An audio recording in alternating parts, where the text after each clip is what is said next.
following is a production of DallasCowboys.com and the Dallas Cowboys Football Club. How about them Cowboys?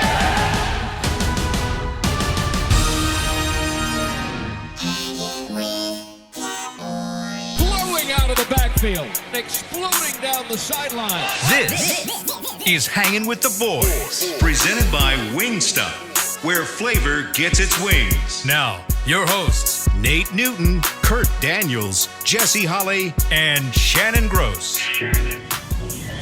Thursday, 11:34. We're late, and it's my fault. But you know what? You guys still get paid the same for less work, so you're welcome. 11:34 p.m. or a.m. live from the Star in Frisco. You will shortly be looking out at Tostitos Championship Plaza here at Ford Center at the Star in Frisco. There it is, 62 degrees. Feels like 61 degrees.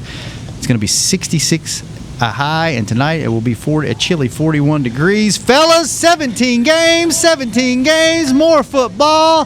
How are y'all doing today? Nate, you're smiling. Kurt, you're smiling. Jesse's texting the trailer park. What's happening, fellas? Well, he just got out of the shower. He worked strong on the trailer park today. He just got out of the shower. Hey, listen, Nate. You know, man, when you dealing with them hogs, man, you can't. You got to be ready, baby. You got to be ready. Hey, be careful. Prime called me a hog, so don't do that. You ain't working with this hog, dog. You ain't doing it.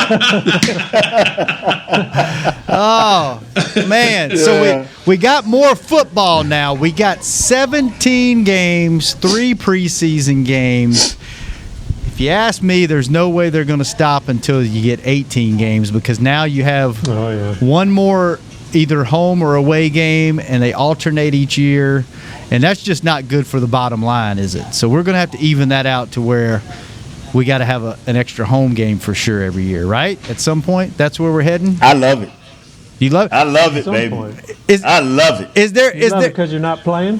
No, I would love it if I was playing. I love it. The preseason games, I mean, it's wear and tear on the body, but there's more money for the players.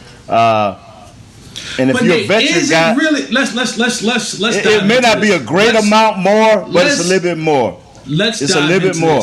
I'm glad that you said that. Stop, Jess. You're not gonna take away my glory, bro. No, I'm glad that you said that. No, Jess. No, I'm not. I'm just going. Go ahead on, Jess. I want to hear what the great one has to say. Because when you start talking about there's more money for the players, right? We all know that this league is top heavy, right?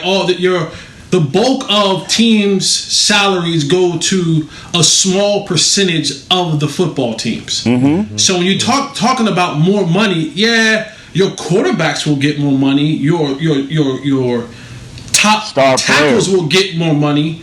But when you start talking about the trickle down effect is, the quarterback will get more money. The defensive tackle will get more money. The defensive end will get more money. The offensive tackle will get more money. The owners will get more money. But what about the bottom part of that roster, who takes the same beating, go to the same training camp, play the same amount of game? Guys like Jesse Holley, we don't really get a huge increase. Always bring it back to Jesse Holley. Always about Jesse. If I don't think about the little people, who will? Me, because I'm a little person. Right here, Jesse. I can never be a little person, but I was in your category. But Nate, you were in the category, and then you elevated out of the category. But I would say this, young Jesse. This is a plus. This is a positive. And for coaches, which is most coaches who like veteran guys that give you a little bit of leeway on a young guy, getting into the season quick and taking away a preseason game. But I tell you like this here, my friend. In the long run, maybe not these first few years, but in the long run, I think this will benefit the players. And I know it'll benefit the fans.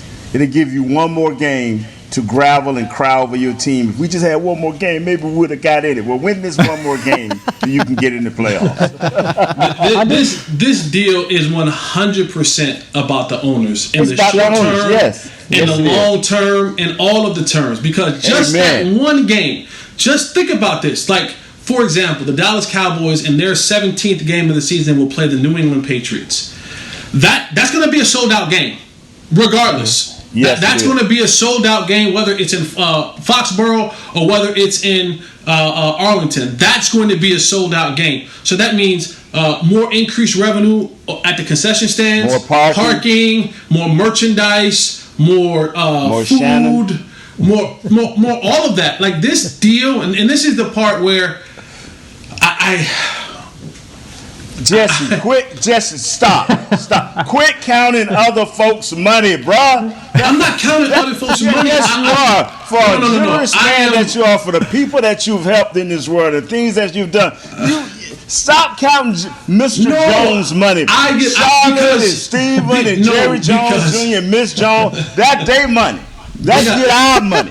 But my thing is, let's get our money, Jess. I'm going to get paid because that's another week that we have to work. So I'm going to get an extra $10 for those weeks that we have to work. So I'm cool with that. But I just get a little bit upset when you look at our CBA and the leaders of our CBA, DeMaurice Smith. That's who you should be mad at. And that's where I was going next, was because this is nothing about this deal is really player friendly. Great.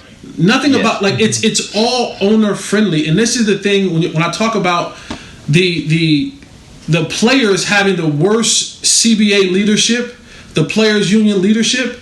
We are worse than basketball. We're worse than baseball. We're worse than the NHL, because here it is. We give the owners a 17th game, and the thing is that we locked in for 10 years, Nate. We're locked in for 10 years, so ain't no going back to the negotiating table. We can't do this thing about how was it that we didn't think about TV money was coming up? 17th game was coming up. Well, they should have hired Dak's agent as our negotiator. That's all I can say. What do you think? I saw one theory that said because of the extra game, the longer season, the league has trended towards younger guys, young, fresh legs, that sort of thing. And this one person was saying, well, this might be an opportunity for maybe these veterans who know what's going on, add a little bit more depth. This might be an opportunity where you may see a shift where teams add. I don't know if I believe that, but what do you think? Is this an opportunity for maybe some of those guys to stick around in the league longer who already know, add that depth, add no. Your career becomes shorter. For a guy that's hungry and a guy that's young, it's the advantage. But you still have to find that coach that's going to believe in you. It's still a veterans league at this point. But I'm telling you right here, man, one more game being played is not going to hurt these players one way or another, because we just got a union guy saying, hey, look at this. We had no preseason games, had the best league year of our life, which wasn't true. Everybody's posturing. Jesse, one thing you said that was so true.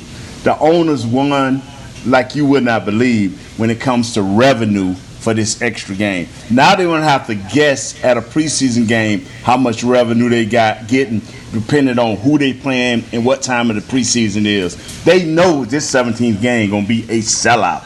So they won. And even in the preseason, because now you have, normally you see the attendance kind of grow as we get to that third preseason game. Well, now you eliminate one of those dead preseason games, and now the action is more packed because I don't have that extra game and that extra week of preparation to get my guys going for the season. So you might see the first game, it might be that all kind of rookie game, but game 2 of the preseason, I got to get my veterans ready to go. So that's game, and then in preseason game number 3, I still might have to get my veterans some playing time, and then maybe in the second half get my younger guys, bubble players, some playing time. So the attraction to those preseason games is a win again for the owners, because the attendance is going to be greater, because the games will have more of the recognizable faces that we know and we love, getting them ready for the regular season, which will be right around the corner now that you only have 3 preseason games.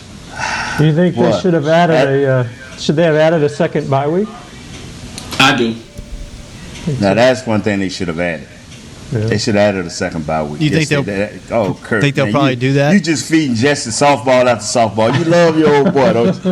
You throw them lob ups and he taking them straight out the fence, man. Wow. They'll work. See that if once they go.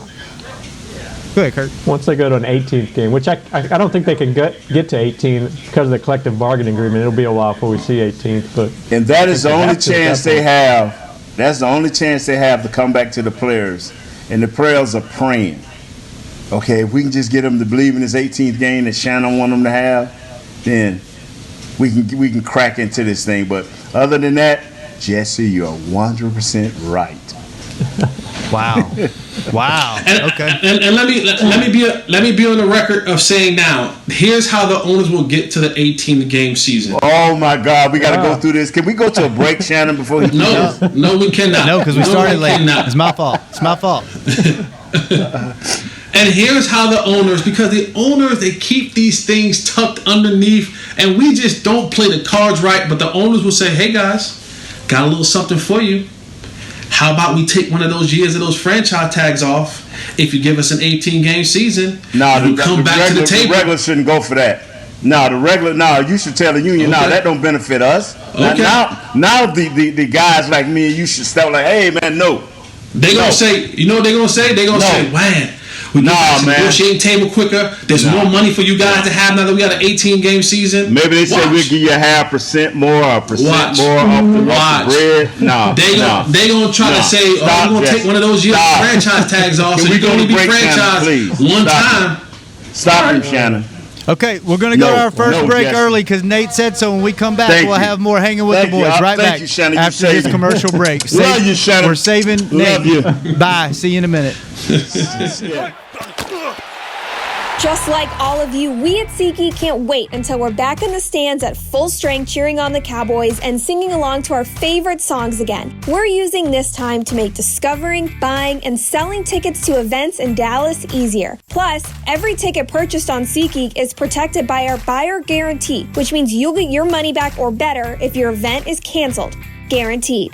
Download the SeatGeek app today, and when the time is right, let's go. SeatGeek. Grab some OtterBox gear and get ready for Hanging with the Boys. From rugged venture coolers to tough as nails elevation tumblers, we've got what you need to keep your game day drinks frosty and your football feast ice cold. And with cases, screen protectors, and power accessories, you can defend your phone and stay connected to every play. Gear up at OtterBox.com and amp up the fun of every Cowboys game. That's OtterBox.com. 1996, a great year and a glorious decade. Dolly the Sheep was cloned. Dial-up was awesome. Influencers didn't exist. Pants were baggy. And the Dallas Cowboys won it all yet again. Sadly, we can't go back to the 90s, but we can still watch the Cowboys try to win it all once more. Whether you're traveling to the games or watching from your favorite vacation spot, book a place to stay on Hotels.com. Proud partner of the Dallas Cowboys. Petit Jean Meats has been providing high-quality meat for families for more than 90 years. Using only the best cuts of meat and quality ingredients, Petit Jean Meats still smokes their meats the old-fashioned way, over real hickory chips for 18 hours. Fill your pantry with Petit Jean Meats ham, sausage, bacon, and more. Or send your loved ones a gift box full of their favorite items from pjmeats.com. That's pjmeats.com. Petit Jean Meats. Taste the difference. Back to Hanging with the Boys. Tommy John's, if you're watching the game in old basketball shorts or baggy sweats, that's for amateurs. If you want to relax like a pro, upgrade to the comfort of Tommy John loungewear. It looks awesome, feels even better. It's got pockets for snacks and the machine washable for any unpredictable nacho cheese spills. Shop loungewear at TommyJohn.com/Cowboys for 15% off your first order. That's TommyJohn.com/Cowboys. Okay, Nate, are we good? We good with Jesse? I'm good, man. Thank you. We had to stop Jesse, bro. All right. Yeah, he was gone. Jesse, you good? Yeah, I never want to hear the truth. Yeah, I'm fine. Yeah, I just never want to hear the truth, man. Salute to my coach, Coach Williams. Yeah. How you feel about safety that? for the Cowboys? No, we're not talking about the safety for the Cowboys. He never coached me, and I never played for him. The other I thought everybody. I'm talking about the legendary Roy Williams, the head basketball coach at Kansas and at the University of North Carolina. After 33 years, my guy is calling it quits. He is going to golf. He's going to just spend his time golfing the rest of his days. what a great opportunity. I got a chance to play for Coach Williams, and it was interesting because Coach didn't recruit me out of high school. He was at Kansas when I was coming out of high school, and Coach Matt Doherty recruited me. And then when Doherty got fired and Roy came on, we had a phone call, and he said, "Listen, son, I didn't recruit you. You weren't on my radar." He said, "But if you're good enough for Coach Doherty and that staff to want you here, I'm going to honor what they told you, and I'm going to honor what they do, but you'll earn everything you get." And I said, "That's all I asked for." And he gave me an opportunity, and I was a part of the team that won his first national championship in 2005. I hosted Late Night with Roy in 2017, where he then won another national championship. And I think, the good old ball coach, man, he's up there in age. He's had some health issues in the past. And, he went out on top. His last regular season home game, he beat the brakes off Duke. And so anytime you do that, you can go out on top. So salute to Coach Williams. Enjoy golfing. Enjoy time with Miss Wanda. And I know once you're a Carolina Tar Heel, you're always a Carolina Tar Heel. So I know he'll still have an office in the building, just like Coach Dean Smith did before he passed, and he'll still be around the program. And so thank you, Coach Williams, and enjoy retirement. So were you recruited for basketball and then went out for football, or vice versa? Both. Okay. I was recruited for both, and we decided on taking a football scholarship because there was more there than it was in basketball, and allowed them to bring another player in. So how much did they pay you to play basketball? Jesse, you're a giving soul, Jess. I love that. Always. Jesse, you got the scholarship for the football. How much cash did you get for the basketball? What segment are we on now? Second. Hey, a player ain't never giving that up, man. Second. Yeah, I don't blame you, Jess. There you go. Move on, what segment man. do y'all want to go to? Hey, how big? What about the Cowboys? Talk about that rivalry real The quick. draft is a month away. Talk about the Duke rivalry. How crazy is it the week or the day that you guys play Duke? The week is crazy. The day is crazy. The rivalry it's like it doesn't end when the season is over. Like, there is still a divide between the people in Durham, North Carolina, and the people in Chapel Hill, North Carolina. And there's so many places that, like the mall sits in between both Durham and North Carolina. So the big mall that everyone goes to sits in between Durham. So you're likely to see someone from Duke or someone from Carolina. 8 miles. It's 8 miles straight down Highway 15501. So, like, the movie theater, the bowling alley, the restaurants, all that stuff sits right in the middle of all of that. So there's no telling when you might go to the Applebee's or to the Chili's or to the steakhouse or whatever, and the likelihood of you seeing someone from the school in Durham is very, very high. You stay on your respective campuses to party, unless you're heading out to Raleigh somewhere. But it's so close, but it's so far apart. It's two separate different worlds. But the rivalry is real. It's fun. It's intense, and it can get a little nasty every now and again. Yeah, Nate, who was the Florida A&M's big rivalry? Bethune-Cookman College, and neither one of us is doing nothing now, so we don't get to feel that. We felt it when I played a little bit, but it's been non-existent. Bethune been beating the brakes off us, so it don't matter. It's not a rivalry anymore. Oh, man. Yeah, so I'm sorry to hear that. Well, what about your college, Shannon? You went to 7, so out of the 7, which one you like the most? I went to school for 12 years, but I only went to one college. So our big rivalry. It took you 12 years? Yeah, our big rivalry was Louisiana Tech. So ULM used to be Northeast Louisiana University, and they were really good. They would make it to the 2A championship game fairly regularly back in the 80s and early 90s, and then La Tech jumped from 2A to Division I, and then they were too good for us, so they wound up canceling their games because Louisiana Tech and ULM were 30 minutes apart.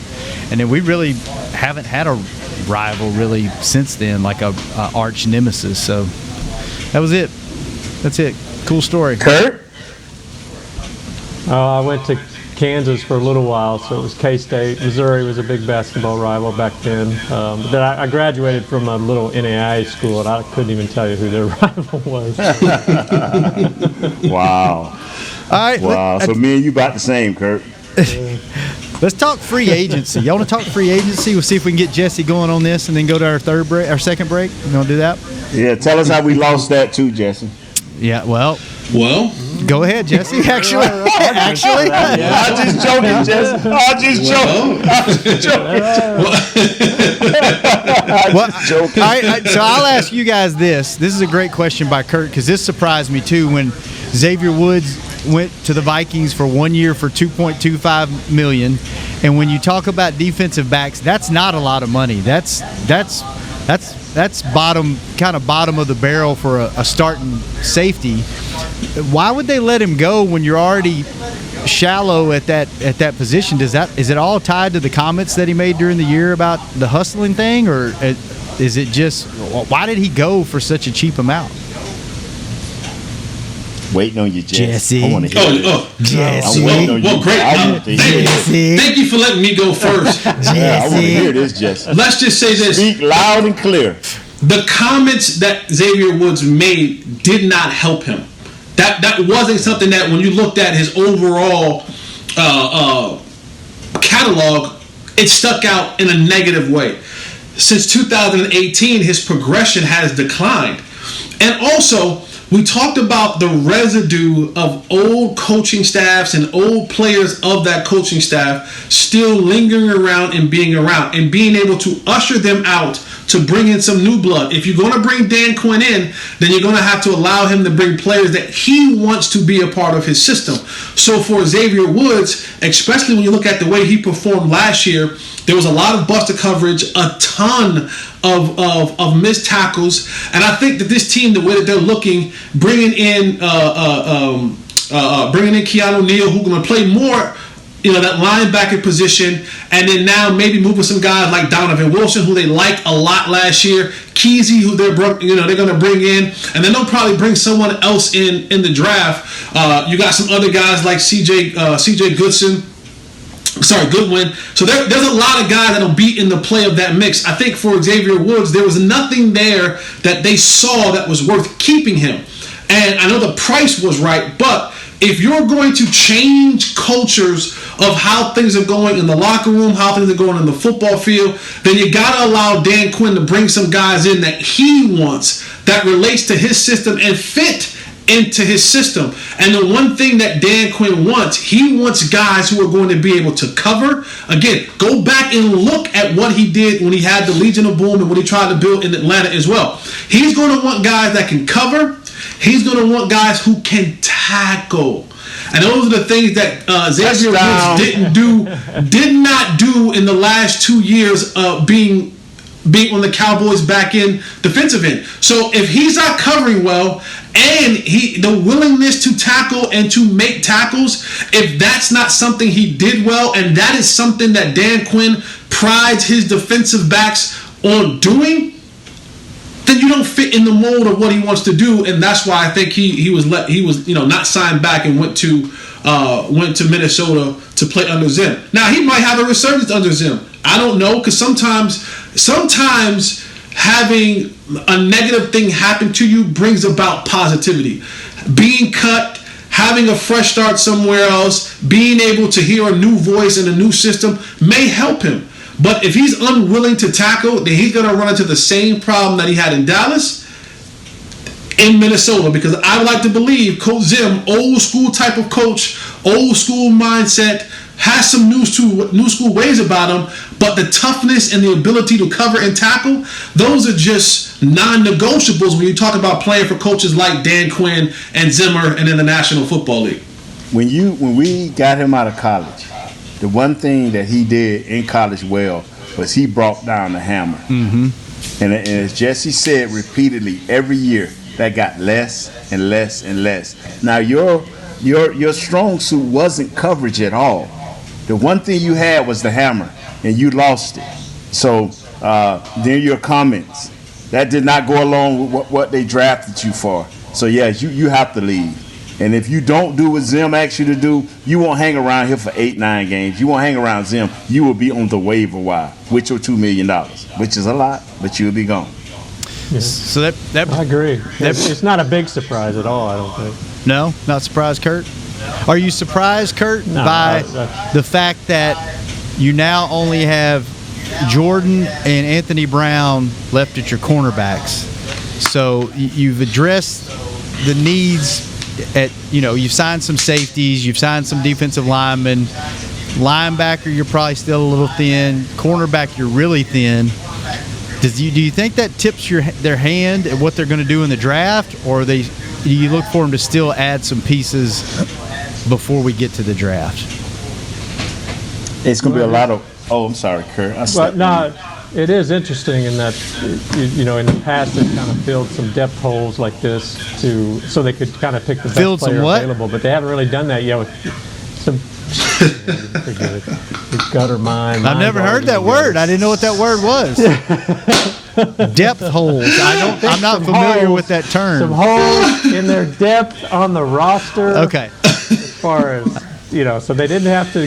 They tried not to pigeonhole themselves where they have to get a certain player in the draft, but they haven't really addressed cornerback here, and so, I don't know if that tightens the window and then that they have to go get one of the cornerbacks at that 10th pick, or it frees them up. I'm not sure, but it's. I don't even know if they can do anything else in free agency. I mean, they've got $9 to $10 million left, and a lot of that's got to go to the rookie class. So they'd have to make some more contractual moves to really bring anybody else in here, I guess. I'll tell you like this, fellas. We've done it before, and it's time to do it now. Every guy that has a chance to help this team improve as a cornerback or as a cover safety, you have to go at them if they fit the slot. If the slot is 10 and they're good enough to be that 10th pick, okay, get them. Don't look back. It ain't no tomorrow. You have a slight window right now. You've signed your quarterback. You're praying that you have a healthy offensive line. Now go get these corners. Let's see what the other guys up front can do. Let's rely on Coach Quinn to develop these young guys up front and to get them going in the right direction. Man, get every corner, every safety that's out there moving around as a rookie. I'm serious. If they can cover with some type of skill set and they're solid tacklers, let's get these guys. Let's do not mess around. Let's do not go into training camp saying, well, do we have enough corners or do we have enough safeties?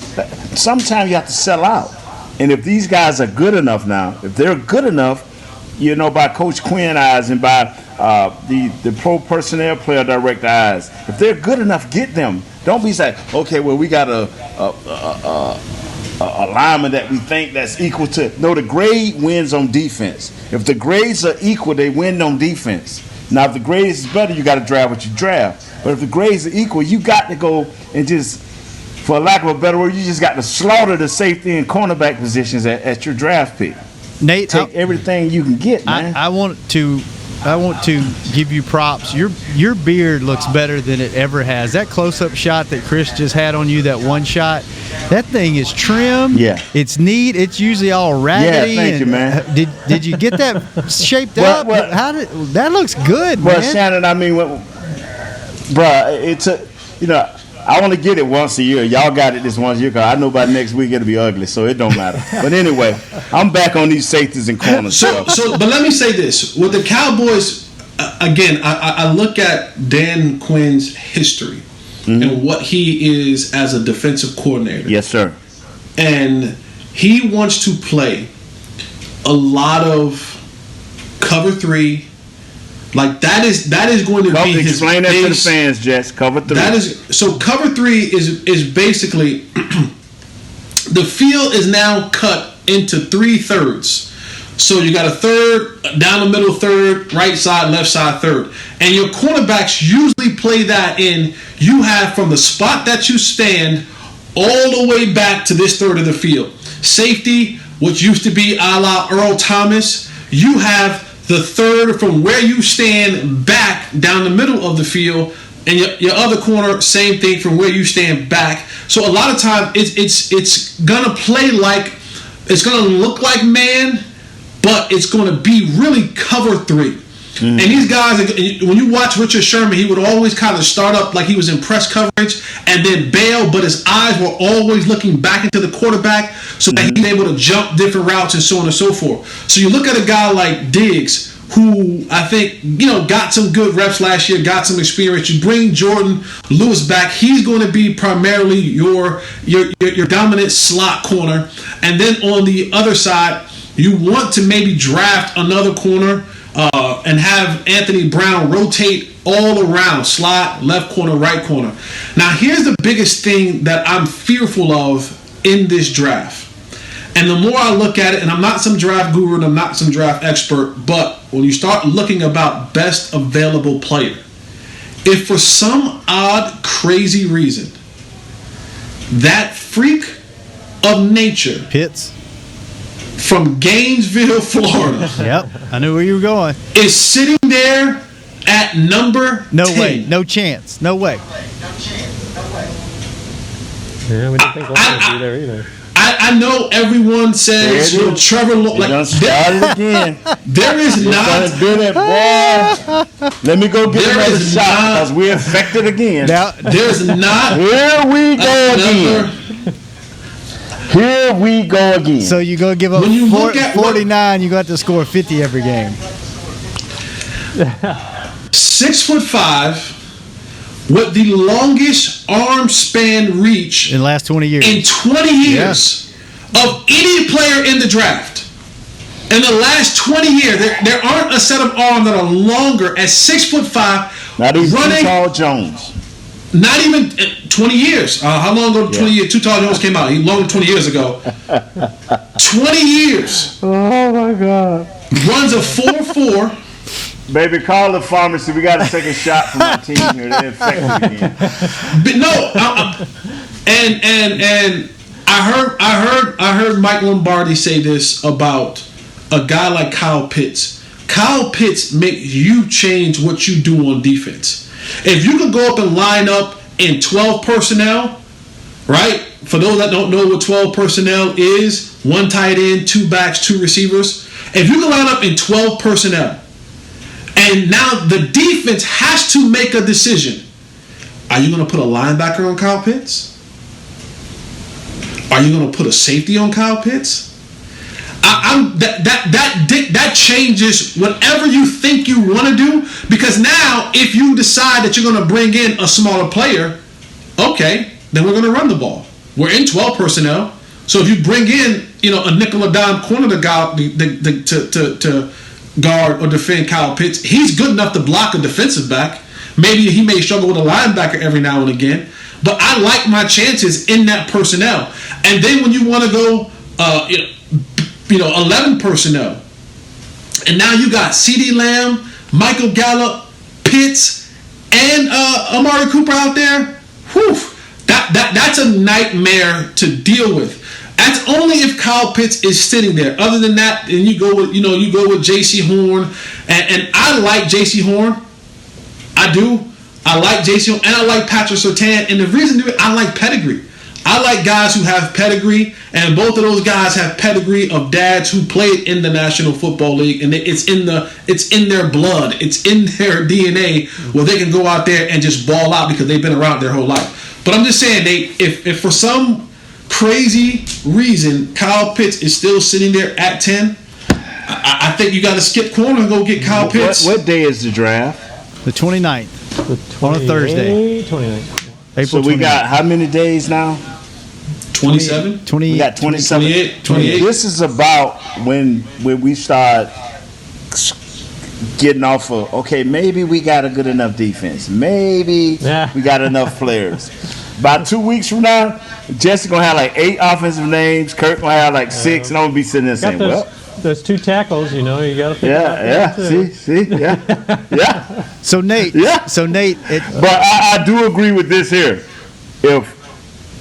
If the grade is better on that offensive player, you got to go get what's there, and you got to pray that your offensive coordinator, along with your quarterback, say, okay, now tempo of game is truly what we have to do, and that's the only thing that scares me.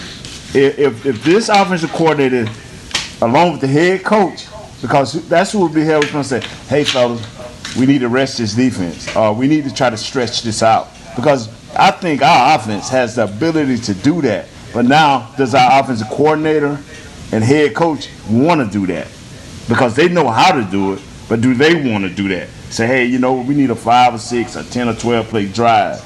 We just can't go down here and score quick because they're going to throw our defense back out there that's struggling. So, Nate. Until I know what our defense can do. So, Nate, you just said. I realize that Pitts is. Go ahead, Kurt. Well, I realize Pitts is like this generational player, but I mean, like the old saying goes, there's only so many balls to go around. I mean, you're adding to it already pretty, Kansas City don't have that problem, man. Green Bay don't have that problem. Kansas City don't have that problem. You don't have that problem, man. When you balling and your quarterback is doing 70, 80 plays and he's accurate with the ball, ain't no problem. Yeah. It's when you have a bad quarterback.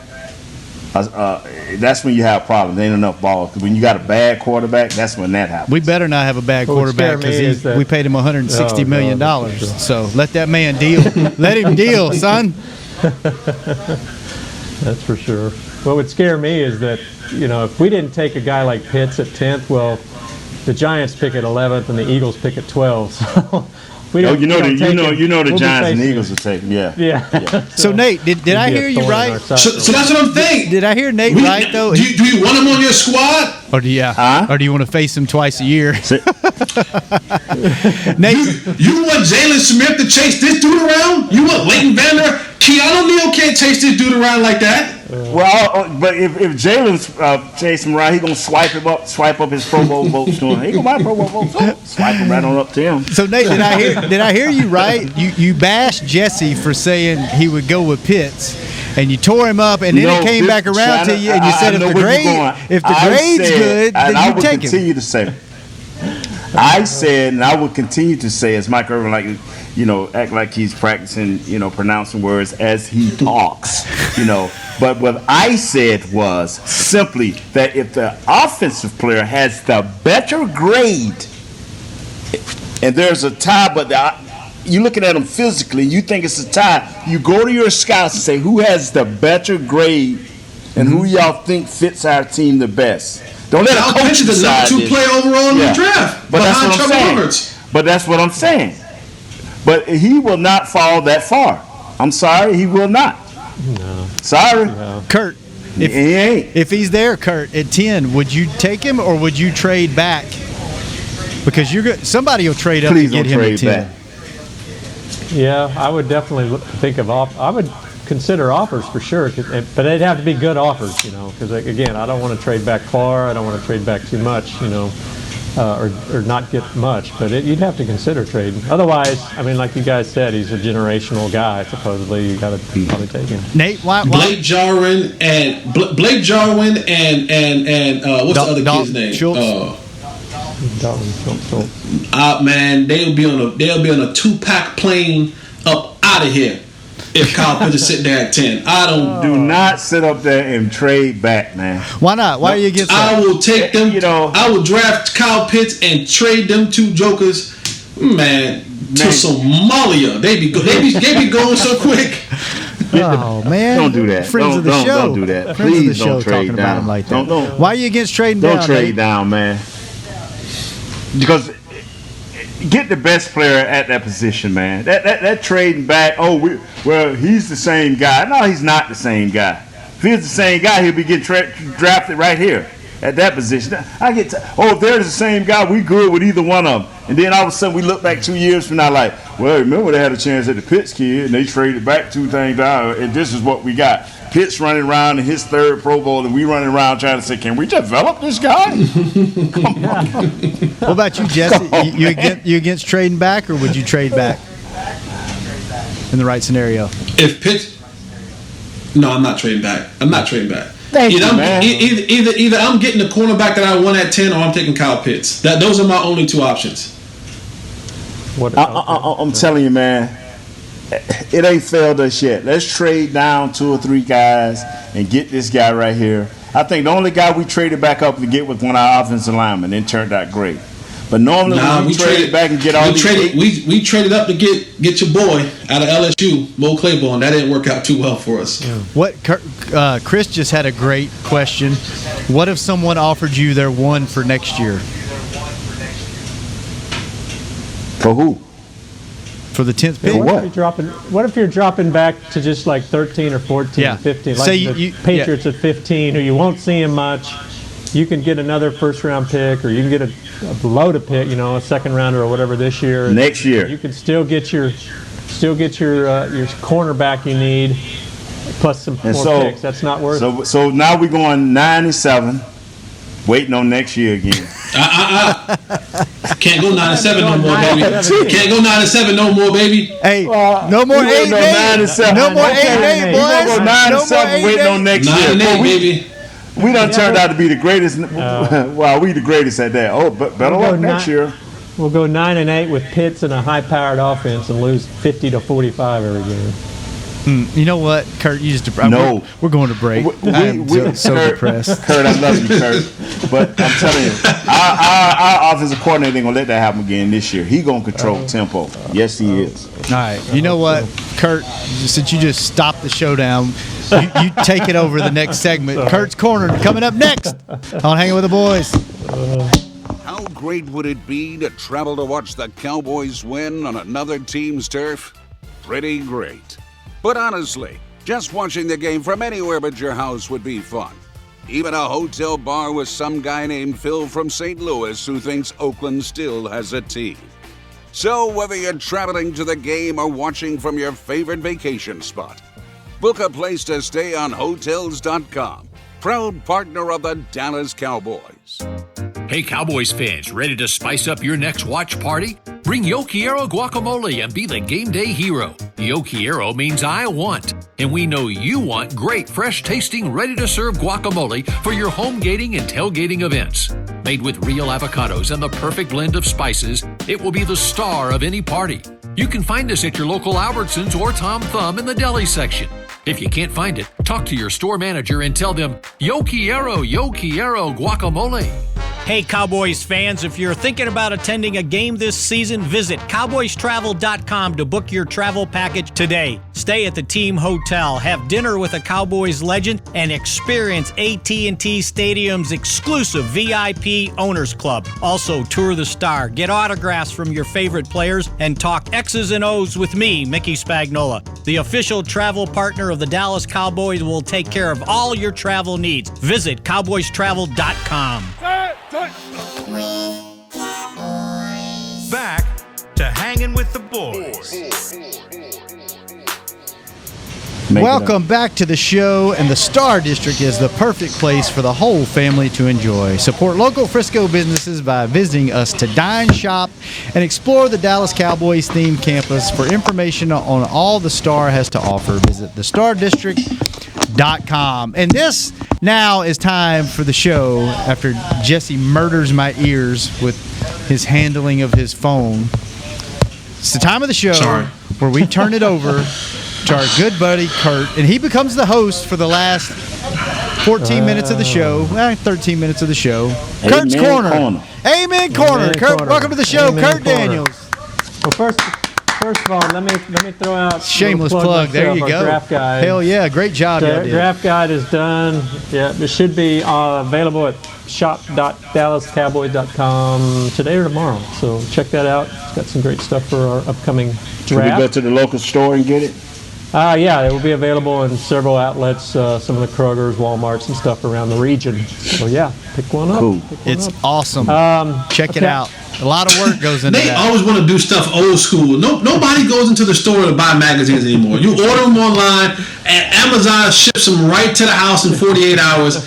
Nate, we gotta get you out of this old school mindset, brother. We gotta get you into the 21st century, man. Donations, man. That's all I ask. Did you get your donations? Yes, thank you. I did that in a modern way, okay? When it's time to be modern, I can be modern. But if I can bring it to you physically, I prefer that, okay?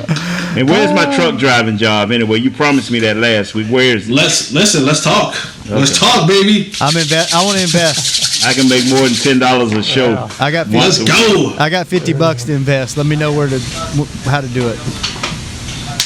right. That won't even get a tank of gas. That won't even get a tank of gas. That'll be the snack budget. Yeah.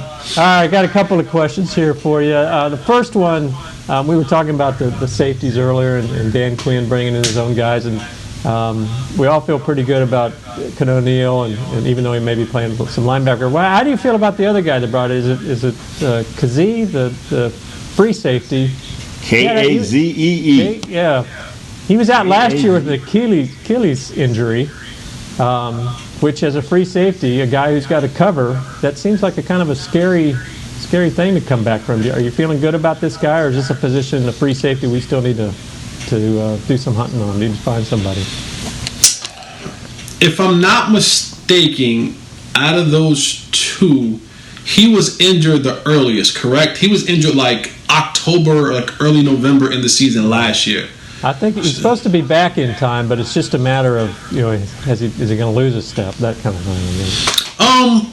I think for the way that they want to play it and how he plays that single high safety, they play so far back. It's not like he's going to be, up at the line having to cover a lot.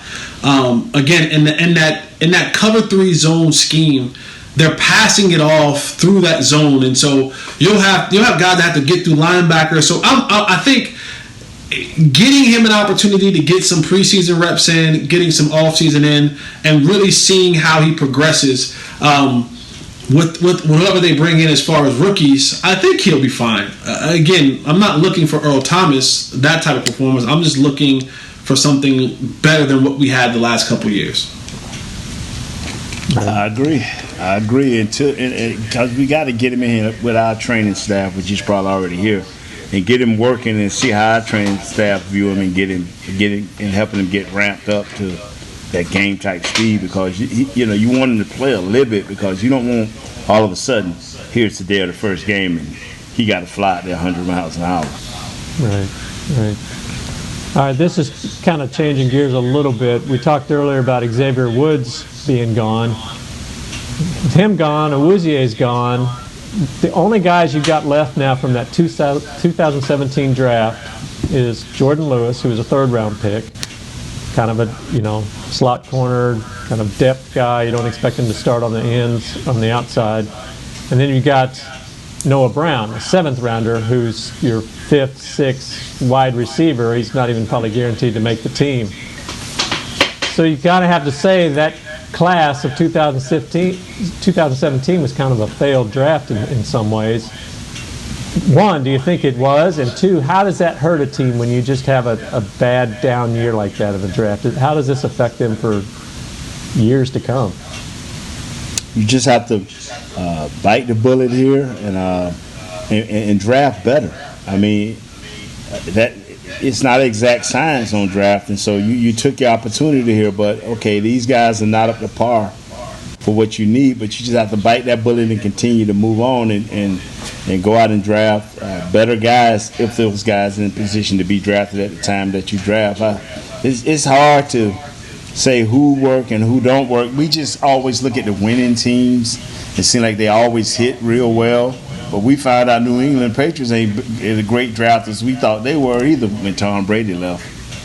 So you just who's running the ship, man. It hurts your team because you keep having to restart. Yes. You keep having to, rebuild, and you keep having to reteach, and you keep having to everything. And the part about drafting, it's like children, right? You bring them in, and then you want to raise them up to be a certain thing, and then you want them to go off and do something great. And that's the thing about drafting is you want to bring them in, you want to develop them, you want them to grow in your system, and then to flourish and to be something great. Now, everyone's not going to be a Pro Bowler, a Hall of Fame, or a Ring of Honor player. But if I can get the guy that I drafted in the third round and he's still around for a second contract, that's a good prospect that grew into what we wanted him to grow into. If I can get my first rounder to be a Pro Bowl player for years to come, and now what that does, that gives my team the ability to have depth at certain positions. If for example, if the Cowboys are going to go in and be defensive heavy this draft, and it's going to be corners and linebackers and so on and so forth, right? I need guys like Bradley and Nye, who I drafted a year or so ago, and Tristan Hill. I need those guys to step up. I need these defensive guys that we're going to draft this year, in a year or 2 or 3, those guys stepping up, because I'm then going to draft some guys behind them. And so now when I have this system of players that have been here, the culture is set, the knowledge is set, and now I can keep building this great foundation of players instead of having to go and get new guys to start all over again. Those guys didn't pan out. That guy didn't pan out. And so that's a lot of time, energy, and effort wasted in guys who don't pan out. And that's the nature of the business. But you want to be able to hit on guys more than you miss. And when you get guys like in the 3rd, 4th, 5th, 6th, 7th round to be a hit and to stick around your program to second contracts, to be around 4 and 5 and 6 years, that's when you start developing that system where guys are playing well, you have a good foundation, your roster from top to bottom isn't being flipped so much. We know rosters get flipped almost 50% every single year. If you can lower that, your roster only flipped 40% or 35%, that means you have some damn good players on your roster, and that gives you the ability to win more football games because you keep more of the veteran guys around in your football organization. So what if now looking at the 2018 class, if you've got guys, so you've got Leighton Vander Esch, who's had injury problems, you've got Connor Williams, who's been good, he's been solid, you wouldn't say he's a Pro Bowler by any means or anything, but he was your 2nd round pick. You don't know if he's going to be back. Michael Gallup, here's a guy you want back, but you probably can't afford. You've got Dorrance Armstrong, who's a good rotational guy, but if you're grading drafts like that, if a guy like a Gallup goes on to get his 2nd contract in another place, does that mean it's a bad draft, or is it just the way, I guess? With Gallup, that just was a great pick. Right. And you just seem to be, like Jesse has explained, you heavy at that position with a lot of experienced people, and the money is being spent.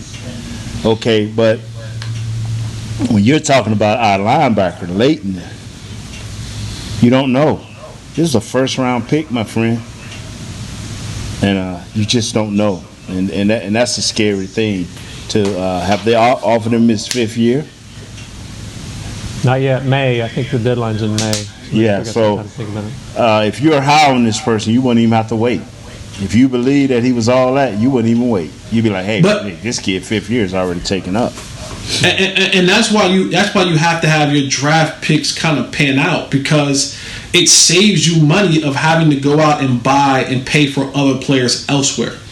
And if you didn't have to do that, then there would be money for a guy like Michael Gallup. And you can say, we can pay him because we've had a roster of guys who are in their 4th, 3rd, 4th, 5th year still count on their rookie deals. So that I'm saying, but when you don't have that, you got to keep bringing more guys in. That means you have to keep giving more contracts, especially when you're getting in free agents every single year. If you're getting them in by the boatloads and you're having to always re-sign next player, re-sign these other players, re-sign the players outside of your organization, instead of having them pan out in your organization, then the money is being spent on the outside instead of really being spent on the inside. And a guy like Michael Gallup, he sometimes gets the short end of the stick, because you're saying, I would love to keep him here, but because these other things didn't pan out for us, we had to go elsewhere and pay money elsewhere for other things. Now he's a casualty of that because we don't have the funds or be able to match the fund that someone else will have to pay him, and he'll go somewhere else and make the money that he feels like he desires. Right. So Todd Archer with ESPN had an interesting stat that in the last 20 years, the Cowboys have only signed 4 of their 2nd round picks to big 2nd contracts. That was Andre Gerard, Sean Lee, DeMarcus Lawrence, and Jalen Smith. Randy Gregory is also a 2nd rounder, but he hasn't reached that point yet because of his struggles. But how does that hurt the team that they haven't been able to consistently land these 2nd round picks that can contribute to the team long term? And why is that? Why are they not? They seem to be routinely missing them. Well, one common thread, and maybe I'm wrong, and I hope I am, but you can't keep drafting injured players at your number. Ding, ding, ding, ding, ding, ding, ding, ding, ding, ding. You don't have to say another word. You don't have to say another word. You can say that right there, put an exclamation point on it, a period, whatever you want to put on the end of that. Gorilla Glue, stop right there.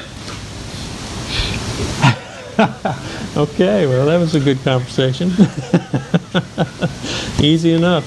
So is that? But you think is that a Jerry Jones gambling man kind of philosophy, or is that It don't help you. It don't help your team. It does not help your team. And what Jess has repeatedly said right here, it doesn't allow you to build depth because the unwritten rule in the NFL is if you draft a defensive player in the first 3 rounds, and they definitely not in their second year, and they definitely ain't giving you 85% of the snaps, you're in a bad way. When you got a defensive player that's been drafted in the first, second, or third round defensively, and he's not, and by his second year, giving you 85% of those snaps, or being a hell of a rotation guy with a super motor that's knowing where he's going, yeah, that's a wasted draft, man. Because that guy don't get better after his third year. It starts to decline, and now you got guys going out the door, Awuzie and these other guys. Wow. Last thing I kind of got here is that they announced yesterday, the NFL said that April 19th, when the kind of off-season workouts get going, it will be virtual. They'll be doing virtual meetings, but as the summer goes along, they expect everybody to be back on the field. We know how much that hurt the Cowboys last year with the new coaching staff. That's got to be, I mean, they got to be one of the biggest benefactors of this getting back on the field in the offseason, right? You know, they can virtual all they want. I'll be renting Dak backyard. Hey, fellas, we meeting over here in private. We ain't virtualing nothing. We'll just roll in and out through Uber or whatever it is in his backyard. They don't, the way Coach McCarthy said these dudes were, and that's why they getting rid of a lot of these dudes, not smart enough. Come on, man. Not long enough. Not athletic enough to play more than one position. Come on, man. Nah, I forget virtual. I want the reality. Come bring you where I can touch you and see you. Now, here is where you need your leaders to step up. Dak, you need to be on the phone saying, O-line, receivers, backs, my house, 3 days a week. We're going to watch film. I got the yard in the backyard. We good. It's lawned up. Keanu Neal, Tank, Jalen, y'all need to have y'all position groups at a field, at somebody's house, at someone's field, some private facilities. You can call all around. You can call Exos. You can call Michael Johnson. You can call D1. You can call all these places and say, listen, we want to use the indoor. We want to shut it down at this time, maybe 8 o'clock in the morning, 10 o'clock in the morning. Nobody's in there, no cameras, no nothing. We just want to go in here and get working. Like, this is the time when you want your leaders. This is when your time to be leaders. Tank, Keanu, Jalen, Leighton, Sean Lee, if he's still around, Dak, Zeke, all those guys. This is the moment in time when you have to grab your group and say, now that we have a chance, even though we're going to start virtually, there's no restriction on us getting together like there was a year ago. Now your leadership has to step up and really put forth the effort to get these guys in here to learn it. Because a guy like Keanu Neal, a guy like Kesey, who understands Dan Quinn's system, you should be having those guys like, yo, let me tell you what it's going to look like. Let me show you what it's going to look like. Here's what I know coach is going to want. This is what the coach means when he says this. Here are some of the checks. Let's go through some of these things. And now, Kesey and Keanu Neal, you guys kind of take the lead on really helping them understand, because Keanu is going to play linebacker, so he knows those linebacker positions. He also plays safety, so he can help back there. Kesey can help back there. So these guys have to take a really, really, really, really, really big part in this offseason of getting things organized and getting that work in. All right, Kurt. Thank you. It ain't no tomorrow, fellas. Yeah, there is, because Easter's on Sunday. Tomorrow's Good Friday. There is tomorrow. No, ain't no tomorrow for the Cowboys, man. Okay, all right. Ain't no tomorrow for the Cowboys. It's plenty for you, Shannon. Go. You didn't answer any of my questions. You got anything to say about anything? Yeah, I'm ready to go, man. I'm ready to get this 3-day weekend started. Here is the Draft Magazine. Make sure you go get it, Kurt. Thanks for letting me take the last segment off. Way to mail it. Should I do it 7-Eleven, Kurt? Some of them, yeah, I think so. Okay. Look at that guy right there. Is that all right with you, Jess, if I drive out? That guy right there. If he falls to number 10, we're going to have a hell of a show after the draft. So, Fellas, thank you, Nate. Looking good. Who is that, man? Kyle Pitts, right there in the middle. Who is that? Right there in the middle. Lord that guy. Jesus, there it is, man. There it is. Jesse, flex there on it him. is. Kurt. Didn't I tell you, Kurt, by a month out, we're going to start slipping offensive players in there? Hey, you know what? Let's talk about the draft next week. Back. We hadn't really talked about the draft much. Let's get into a little draft talk next week. Fellas, enjoy Good Friday. Enjoy Easter. All I'm going to have is defensive players. We will be back next Thursday, same time, same place. Thanks for tuning in. See you later. Hanging with the boys. This has been a production of DallasCowboys.com and the Dallas Cowboys Football Club. How about this, Cowboys? Yeah!